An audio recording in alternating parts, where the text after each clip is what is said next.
that's involved with the food which the European Union are forcing on us, the types of chemicals. Well, Americans are mostly forcing it, you know, the American companies, but with gene-modified food and things like that, and we do not know, and nobody knows what's going to happen, because they experiment on long range, and we don't know what happens in a year or 20 years. Just like we don't know what happens, except we start knowing now what happens with mobile phones in 20 years. You know, they cause brain tumors and blindness and deafness and cancer and whatever. It's totally, totally known. But it's experimentation on a long range.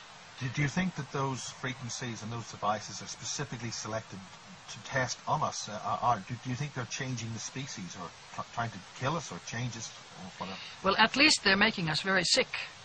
And since the goal that I have read of the elite, if I can use that word, is to diminish our population on planet Earth by at least 2/3, maybe even 5 billion. So that's very, very negative. Can you explore that more? I mean, we're facing this new disease which is coming out, the swine flu. Oh, that's just rubbish. I mean, that is really rubbish.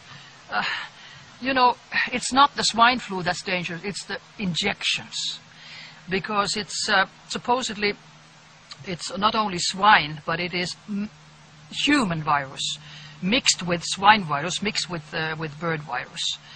And of course, behind the whole thing is to diminish world population, because it's very toxic, and to get milliards and milliards and milliards into the pockets of those who put them out. Rumsfeld is an owner also in one of the big drug companies. And since they want to diminish the population, so they start saying that children and pregnant women are the first ones. Eliminate the next generation. So you've been trying to alert certain governments about this? Not governments, but I have written information to Finland, because I don't think it's going to work.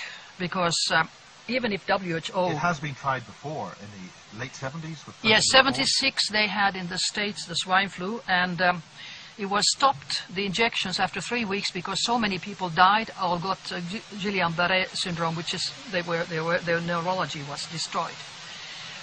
So now they're making a little adjustment and doing it the same.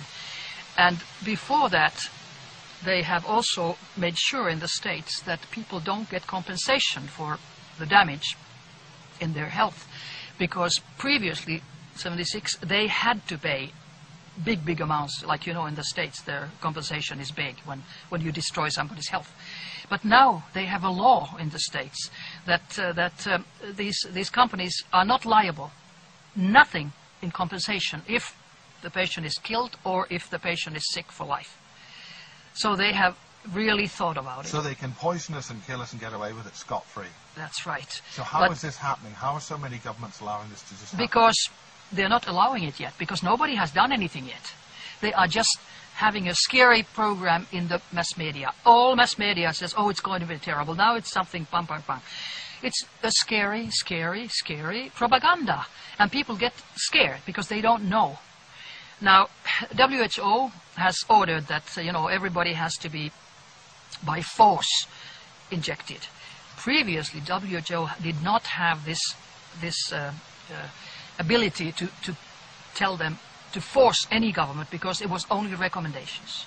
But it was 97, 98, I recall, that they signed with 194, was it, states about that if there's a pandemic, or, you know, real serious pandemic, so then they give an order.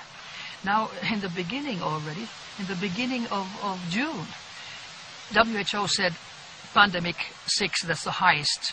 Now, go to any country in the world, people are not sick. There are not millions in swine influenza. So this was just done to force people and prepare the governments to give injections by force. But it's not going to work. I don't think Norway is going to do it. So do you think the figures released by the World Health Organization are actually false? Or of course they are. Of course. But you have to remember, why do they do this? Always remember who benefits. Who benefits? They have been forced, in my mind, to do this. And by whom? Big Pharma. Big Pharma which is, deals with the world population and the world money and all this. It's milliards. So what's the ultimate strategy, do you think, that's happening with this? What's their target? What's their intent? The target is to get rid of so many people as possible and to get as much money for them as possible. But I think they have calculated wrong this time, because already in the Bilderberger meeting, the 14th and 15th of May this year, 2009, in Hellas, there was almost a split when they were discussing this. And I can well imagine that people normally, attending, do not always agree with Mr. Kissinger's plan to eliminate a great deal of world population. And now, for instance, yesterday, the Finnish government made a decision, changed laws, which is very interesting, changed laws that swine influenza is not anymore on the list of being a dangerous, serious, contaminating disease. And that means that, of course, then people have to pay for themselves. It's a money question too. But in my mind, of course, this is a legal question for the lawyers. But in my mind, if something is not a dangerous, contaminations disease, you cannot be forced to take an injection, right? So I think they were very, very smart. Also, I just read that from the Folk Institute of Health in Norway, that director had said that there has never been many meaning to force people to take, but they can take an injection, and I hope nobody does, especially not children, especially not pregnant women, and actually nobody.